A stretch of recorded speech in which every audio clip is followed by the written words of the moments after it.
What's going on, everybody? Welcome back to the Trading Post Pawncast. We got Brian Ross here, Wes Dirt. And What's happening, bro? Dude, ready to do this I'm one? Feeling good, man. Right on. Look, we got so much crap about our hairdos. We thought we'd try this style. Yeah. So, I don't know. I mean, I kind of like it. I think you look pretty good. Well, have you priced a perm lately? A frizzy perm, especially when my hair's so short, it is rough. It cost salty. Me. It was way more than $18. So, yeah. I hope you guys enjoyed it. You kind of pushed us out of our comfort zone with the new hairstyles, but we tried to fit in with everybody. So, yeah, you can't say that we're not. We're not for the people. No, that's right. We're all about fitting in and being, just average Joe Dirts. Wes Dirts. But I see you got your tax slave shirt on there again. Oh, yeah, I do. I am kind of sporting that. And since you bring that up, I do have an important announcement to make. I don't know if I told you this. I have a property. I paid it off 2 times in 1 week. Congratulations. You got any idea how I could possibly pay one item off twice? Think about it for a second. I know it's not coming to you, so let me just tell you.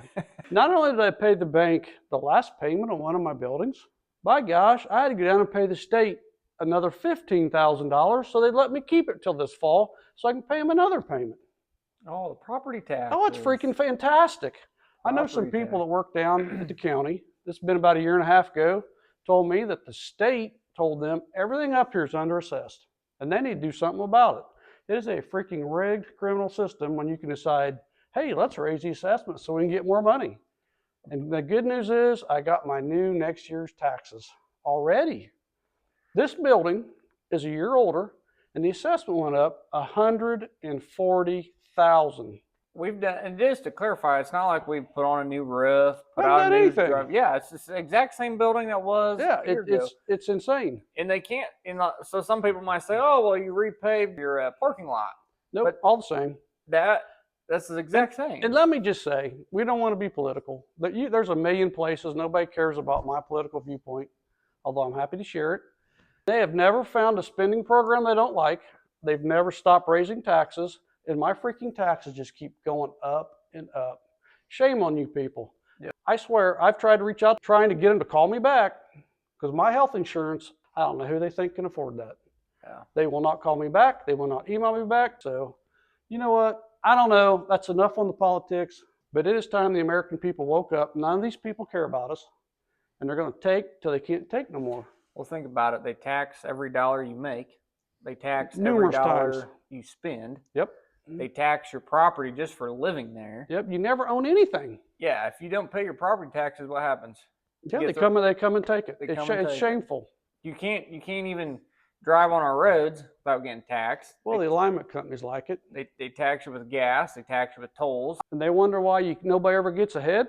That's why, because the government just keeps taking. Yep. They don't give anything back. Yep. You know what? I'm thinking about running for Congress. You are? You got any idea what my platform might be? Lower taxes. No, that's never going to happen. I'm going to be the first honest politician, and I'll tell you why. Every election season, what's the first mantra you hear? Oh, who's your values? We're going to fight for you. No, vote for me. I promise you, I'm not going to fight for anybody. Nothing's going to change. Your world will not improve, but I'm going to make a lot of money. First honest politician. There you go. So, are we going to start a GoFundMe for your campaign? We might. I would promise you this, though. Even though nothing will change in your world, you will know what's going on with these crooks up there because that would be my life's mission. Well, I can tell you. It's sad. I can tell you with that stellar physique and hairdo, they will take you seriously all the way. I could paint him a nice picture. So, anyway, that's my 10-second rant on I'm sick of paying the government because every time I think I got cash, I got to write the fools a check for something. Yep. I just can't take no more. We'll talk about, and not just pawn shops, any small business our size, what it really takes for them to survive in business with the expenses. Mm-hmm. I don't think the average person understands what companies my size, a little smaller, a little larger, have to contend with the government and what we have to pay. It's just mind-blowing. So maybe we'll do that one time, kind of more on a business line, not politics, but educational reality.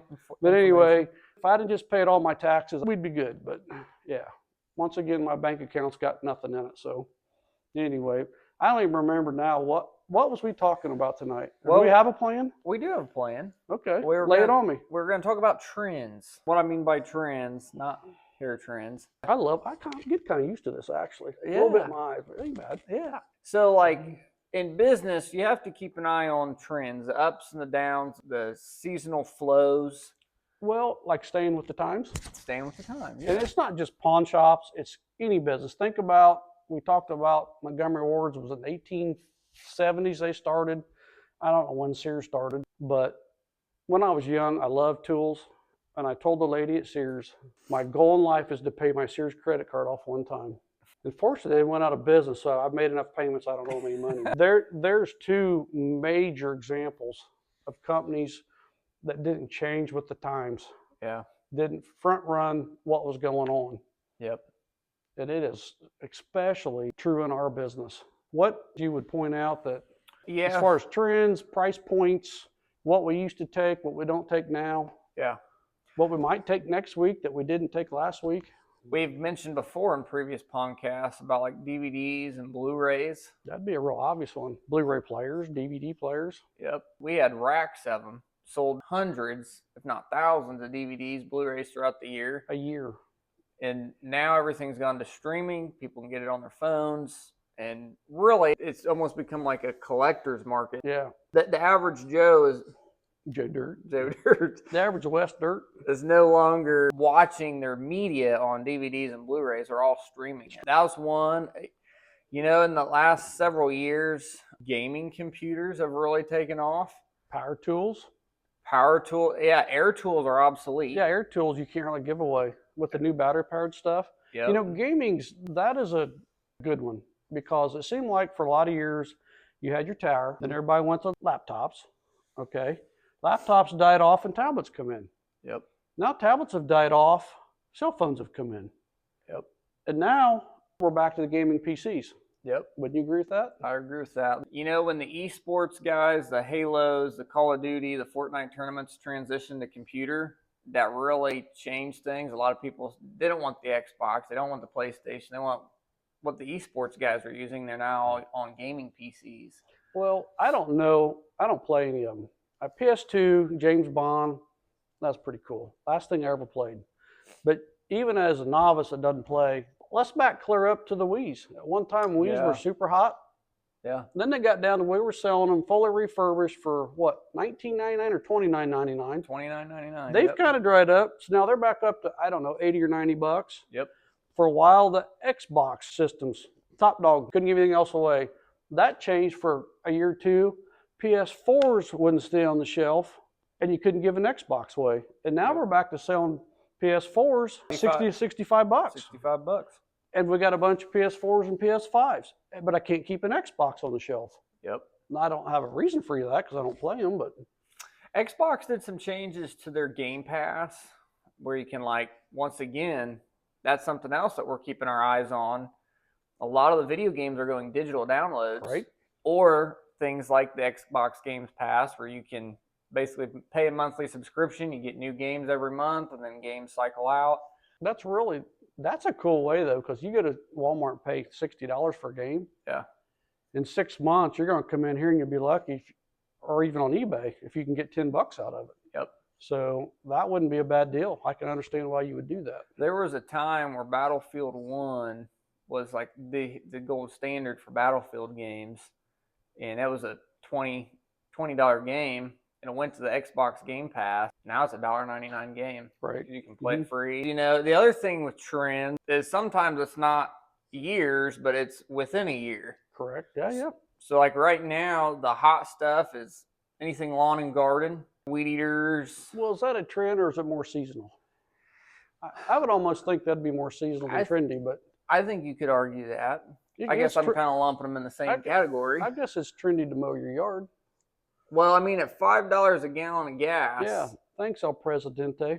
I'm sorry. I digress. What trend was we working on? How about power tools? We mentioned the air's obsolete, so everything battery powered. Yep. How about something with a cord on it? Cord is now obsolete. You know, one thing, when we first opened, there wasn't a tool we couldn't sell. And we still sell about everything we put out. But when Harbor Freight come to town, They really did change how we view tools. Yeah. So it's dramatically changed the tool game in this town. Yep. And we're forced to. And I mean, it's okay. You know, we're not trying to compete with them. We try to sell a little better product. And they have good stuff, they have bad stuff, but we still have brand new corded drills, Craftsman. yes. And I'm talking, when I say in the box, they have the hard case. Actually, funny you mention that. I'll just get a prop. Oh, look at that. These come from going out of business, Ace Hardware. And we have, Oh, that one's still got the old price tag. if anybody wants a brand new in the box, 3/8, reversible, quick chuck, $20. Or you can go buy a Harbor Freight off-brand. I think they're either $9.99 or $12.99. That's a prime example of trends. Yeah.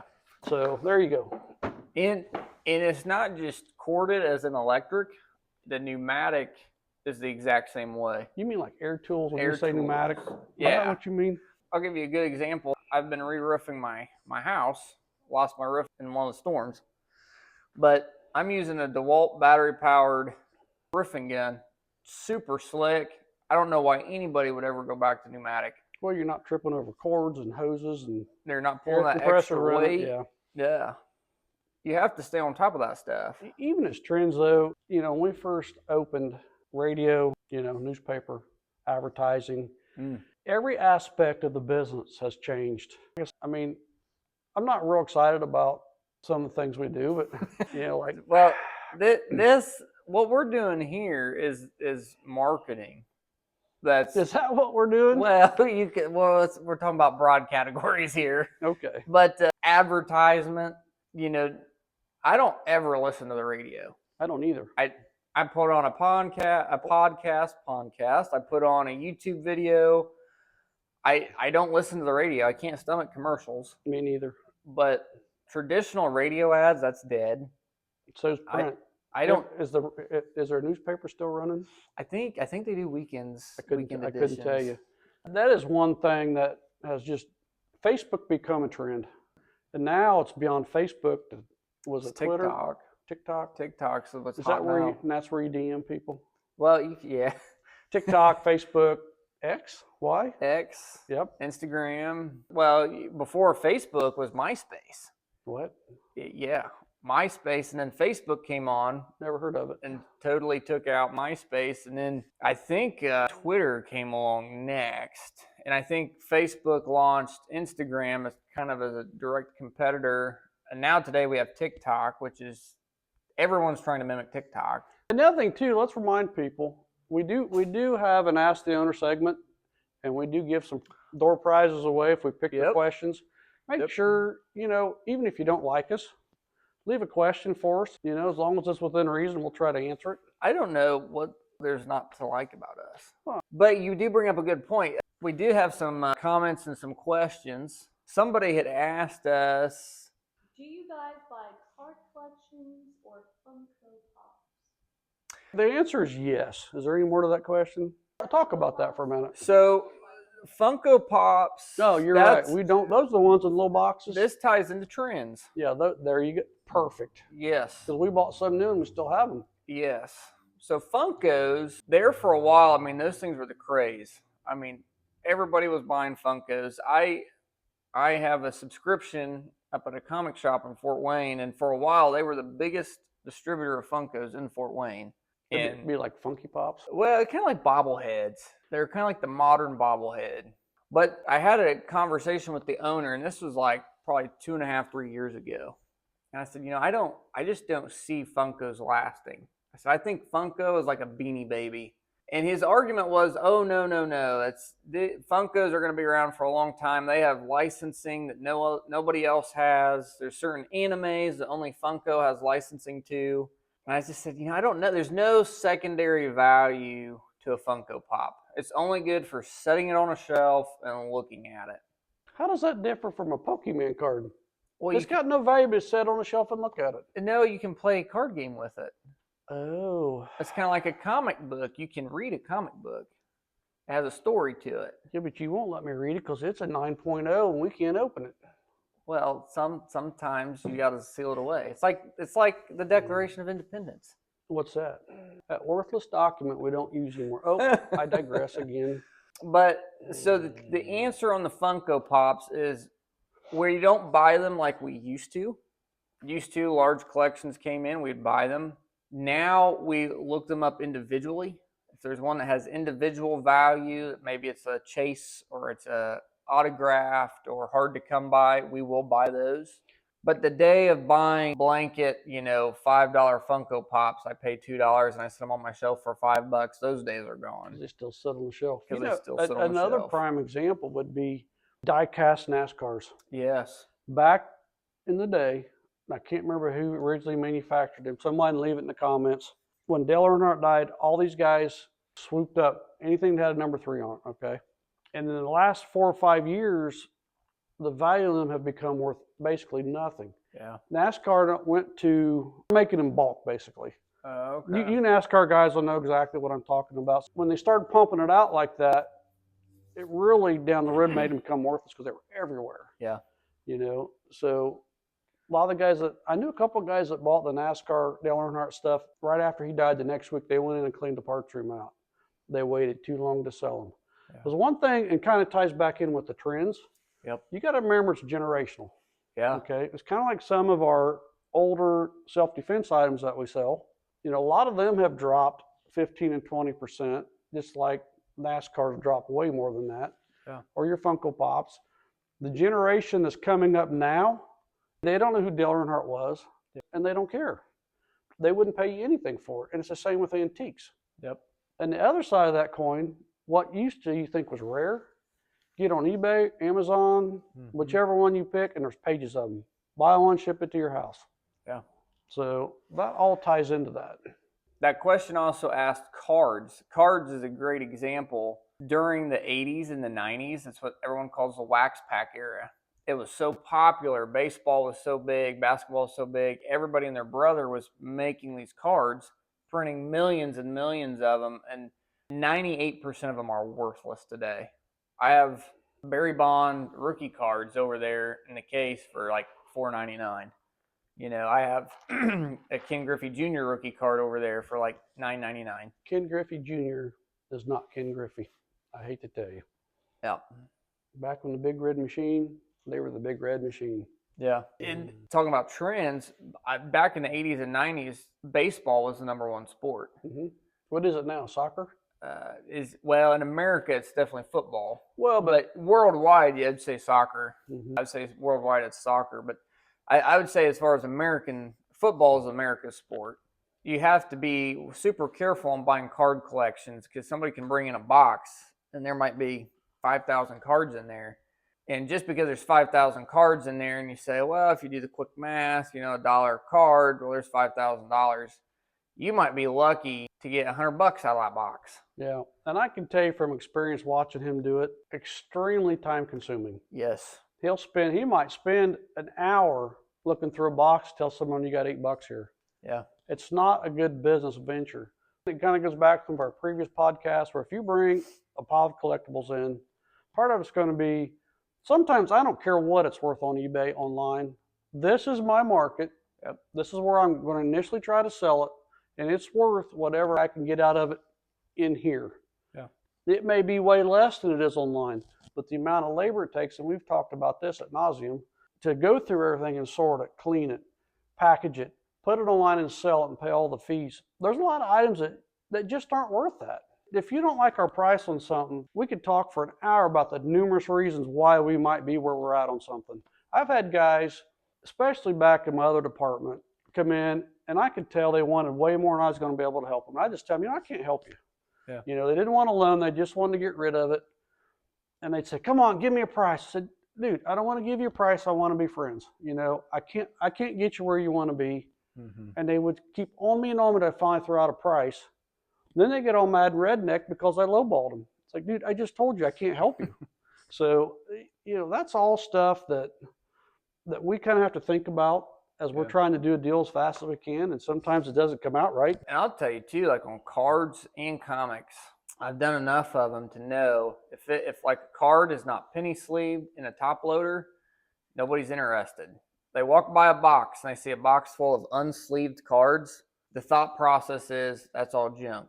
There's nothing valuable in there. 'Cause There's some truth to that. if there was something valuable, they would have it penny sleeved and top loaded.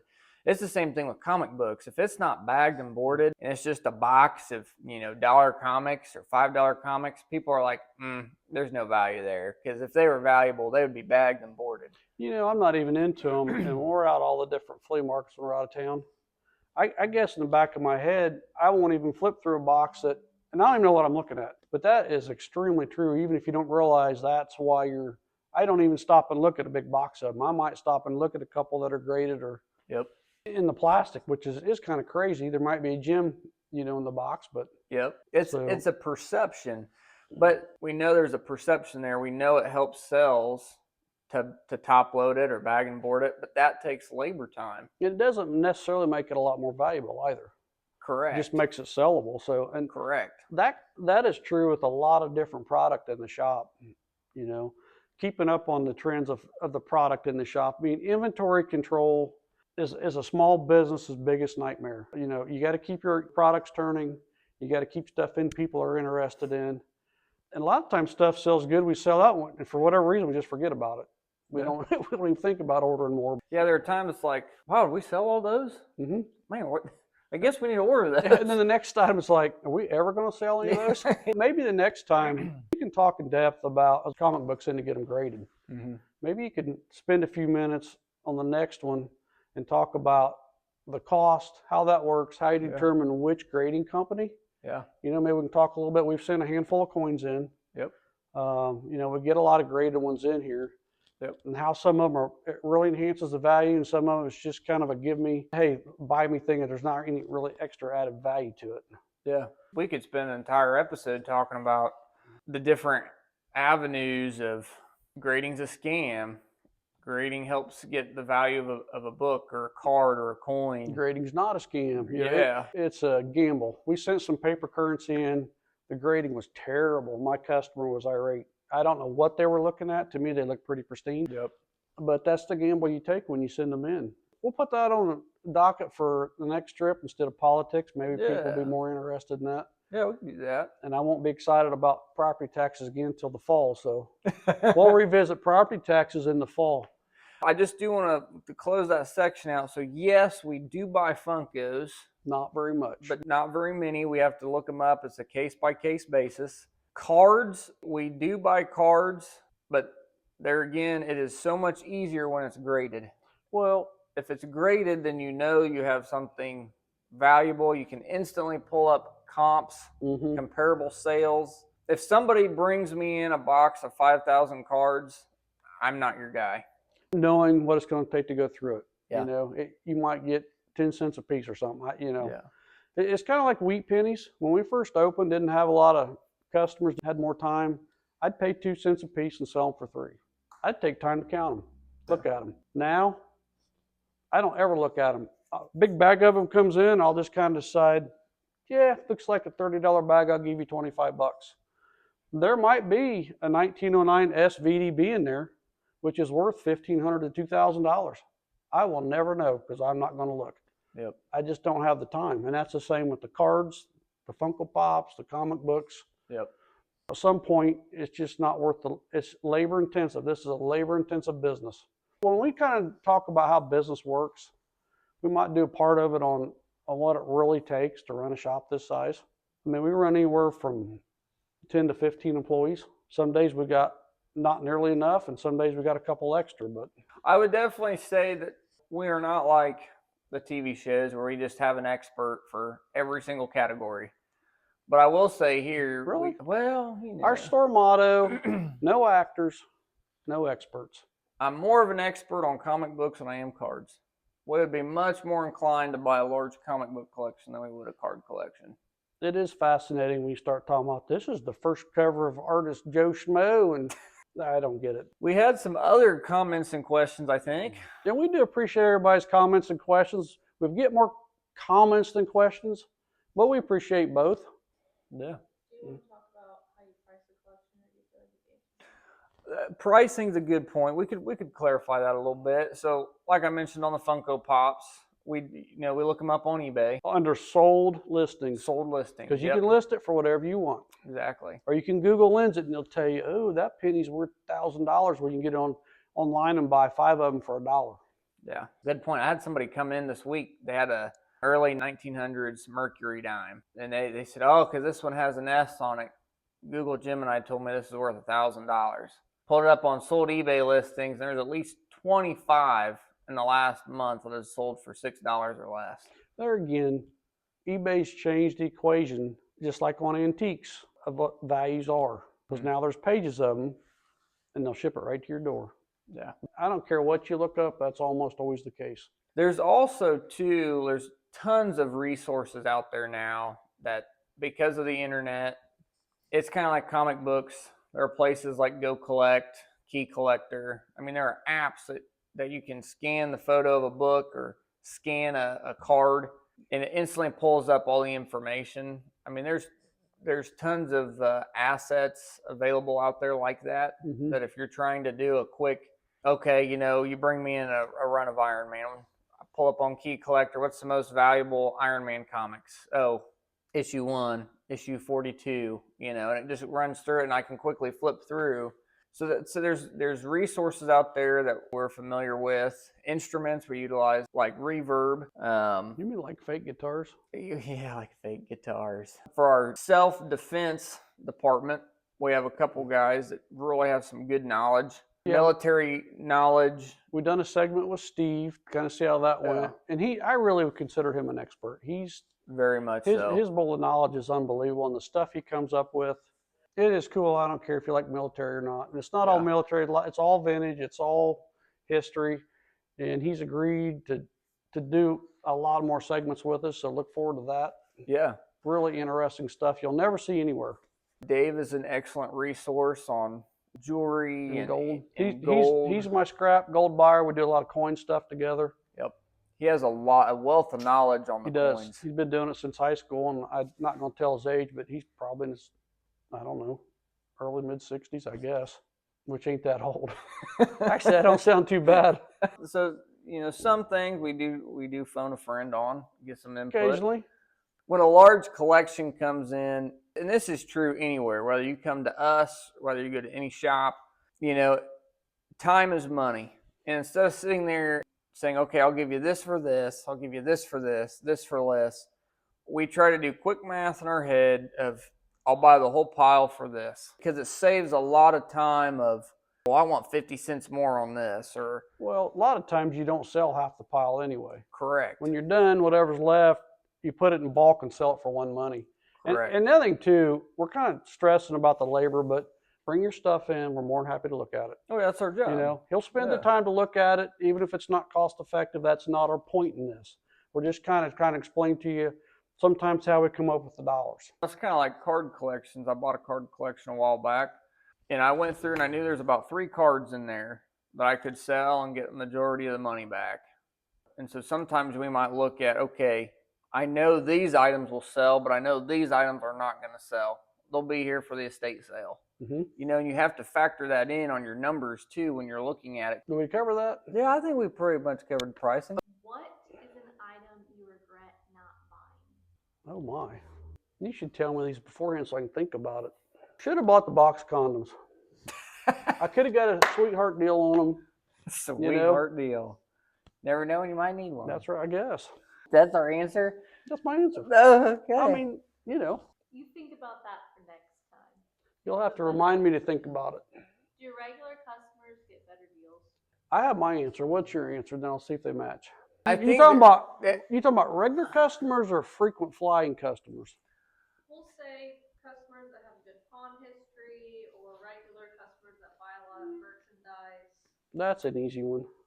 Oh, yeah. I mean, our customers take care of us. We try to take care of them. Yeah.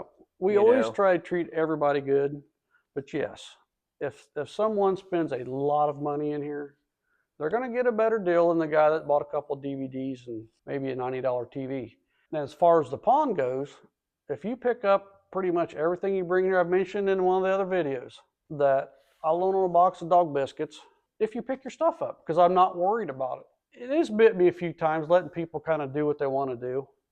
But overall, people appreciate the fact they do good business with me, that I reciprocate, by stretching when they need something. So if you come in and your ratio with me is all red, which means you pick nothing up out of the pie, probably you're not going to get big money out of me, because I know I'm going to own it. Okay.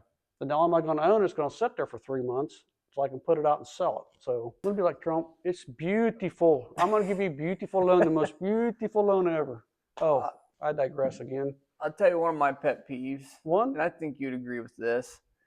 We get a lot of people coming in for charity organizations or fundraisers or stuff asking for funds. And we get it. Times are tough. And we do that a lot. But we do that a lot. And we are more inclined, say you come in here frequently and actually do business with us, actually know us. I'm definitely more inclined to do more for you. To donate to your little league team or, Well, I don't do sports teams. or race cars. Example. You're talking about, like, I do some charity rides for, for the veterans. Yeah, or a charity ride for someone who's got a disease, or a little child that's got a problem, or some of the, like the VFW, Veterans Affairs, military. Yeah. And a lot of that stuff we preset at the beginning of the year, and I set a certain dollar amount. So at some point I cut it off anyway. Yeah, because sometimes you'll see people will come in the front door, they'll come right here to terminal number 1, and they'll just say, well, we're doing fundraisers, or who do I need to talk to about charitable donations? When it's said and done, whether we give or whether we don't give, boom, they're gone. You never see them again until next year. Yeah, we try to keep it. We try to keep it local. We do try to keep it local. Most of those local. people, we don't feel like that really supports local things going on. Yeah. I'm not interested in helping people in Indianapolis if I can help someone in Marion. Right. Because Marion's where we live, it's where we work. Yeah. It's our friends that live here. We got thousands of quality, good customers. Yep. Then I know as a pawn shop, for an owner to say that, most people think of pawn people are, not everybody comes in here pawn stuff. Not everybody at pawn stuff is broke. Life happens, things happen. It's a one end of the spectrum or the other. But you, as you are right now, I'm really struggling with the glasses. You're what everybody. You are the exact picture of what people think of a pawn shop owner. What? I mean, frizzy hair? Yeah. How could you? This is a pawn owner right here. That's right. The people agree. They're going to sound off in the comments. I need my Mr. T starter kit. I had one started and I flushed it down the toilet when I washed my hands. She had to let me wear a gold piece since. And that's a true story. Yeah. We recovered the phone from the toilet, but not the ring. Not the ring. $1,000, and that's for it doubled. Yeah. Mm-hmm. Yeah. But I paid for it. It's mine. You talk about gold. I mean, it took a hit this week. Oh my gosh, the manipulation's back off the charts. Yeah. Just like silver. It was just like gas. Rigged market where they can run it up and down like a yo-yo. I don't understand our government. Well, I do. They don't care about any of us. Neither party does. I'm digressing again. Let's move on. Yeah. What else you got? The customers take care of us, and we take care of them. The last question was, is Wesley's haircut from Great Funny you should mention that. Now, you got a comment on that?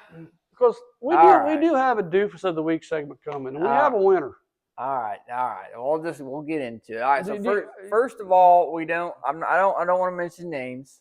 Yeah. I keep my business local. That's right. Keep my business local. And you know what? You don't win it every time. You don't win sometimes every you time. get a bad steak and you still go back because it's a one-off. Would you like me to break the bad news? For starters, I used a coupon for $9.99. He's not going to say where. Not going to say where. I got a lady that I'd never had before. Nice lady. Very nice. And I said, hey, last couple of times. And we really like her, by the way. I said. It's pretty darn funny. I told her, I'm supposed to have a 4-3, 4 on top, 3 on the sides. And I said, hey, last couple of times I used, scissors. Just make sure and get a 4-3. Is that like a? It's like the guard. Oh, it's not like a football play or something. No. I think it's supposed to be 4 inch, 3 inch. I get $10 haircuts, and we don't have 4-3s and 2-1s. Well, you just use size of bowls. But have you priced a perm, dude? It's salty. It is salty. So I told her, I said, last couple times they haven't gotten it. It's like they barely touched it. I said, can you get a little bit shorter? And she goes, okay, you want to do a 2-3? I said, it was an honest effort. You lost your hat. Oh, let me say, though, for anybody that likes my hair, we'll have a family member do it. Her name's Kelly. I won't put out her last name, Kelly Franklin. She does awesome work. First time we ever tried it. I'm not even worried about the price. She won't take coupons. But for something new, I think it come out pretty good. Thanks, Kelly. So I said, no, don't do a 2-3. Just make sure and fully get it. Okay, clips on, goes right up the front, and it's like we're locked in. So It's all downhill from there. I'd love to say that I'm a man of the people and I listened to your comments. I went out and I wanted to distinguish myself differently from Brian and use a different cool whip bowl size. So check this out, people. Only for you trying to change and fit in. Turn sideways, give them a side view. Oh yeah. Check this out. Dude, I don't know if he's 12 years old, going in the military, hitting puberty. When he come in, you should have seen the smile on my face. It is freaking awesome. I seen it. I don't know who cut that. Big discounts in here if you come in and say, I cut that hairdo. So I just That's wanted how I felt when I paid my property taxes. Skin. Skin. So I just want to take a moment to highlight, we do sell hats here at the Trading Post. He'll be sporting one every day for the next month. Good news is I don't need a haircut for 3 months. Look at the money you're saving. No coupons needed. I know. Actually, you should thank her because she just saved you 2 months worth of trimming. At least $30. Yeah. Thank you. So we sell Hornady hats. We sell lock hats. And don't be offended. We still have fake news. But like I say, because they're all fake. It's all fake. And hey, what are we gonna do on the giveaway? How about we give your hair away? Oh, dude, my Joe Dirt, Wes Dirt. I tell you what, if you put in the comment that wins, we're either gonna send you the Wes Dirt sombrero or the Brian Ross fro. And if I can find a pick, I'll put it in there. And I don't know if my mask stuff will work, but you can pick. We'll hook you up. We will hook you up. And you're not gonna see my hair because I got mine cut too, but it's not quite as bad as his. I think we need more questions. We need more questions. You need to ask some good questions. You could probably throw in some support, some supportive comments. Even if your question is, how can you two idiots do something that's so stupid? I'll have an answer for it. We don't do anything stupid here. No. We are nothing but professional. We did see the comment about the sauna. No, Brian and I are not going to do a shot from the sauna. I do have a sauna though. That's just a little infrared, a little too close. Yeah, it'd be way too close. We're not going to sweat on each other. Yeah, nope. No. I'm not sweating in my cap. Are you sweating? I'm not. I love it. No, I'm cool as a cucumber, bro. This ain't bad. It's in my eyes a little bit, but I might just keep this. Yeah. You look good. You look good, Brian Ross. I thought I looked good in my old hair, but you do nobody too. else did, so there you are. Hey, we appreciate everybody watching. Thanks for your time. Leave some comments. I don't care if you want to call us morons, whatever. But we appreciate you watching. I deserve the doofus of the week because my haircut looks pretty rough. He is the winner. I'm the winner. Once again, it stays in house. Yep. But we didn't have to go in the toilet for the phone, so it wasn't a total loss. It didn't cost me anything. Yeah, I lost a lot, but I'll tell you what, man, I get shivers. Like no hair? Woo, no hair. It's like whoa. All right, keep your hat on. Yeah. All right, we'll see everybody next trip.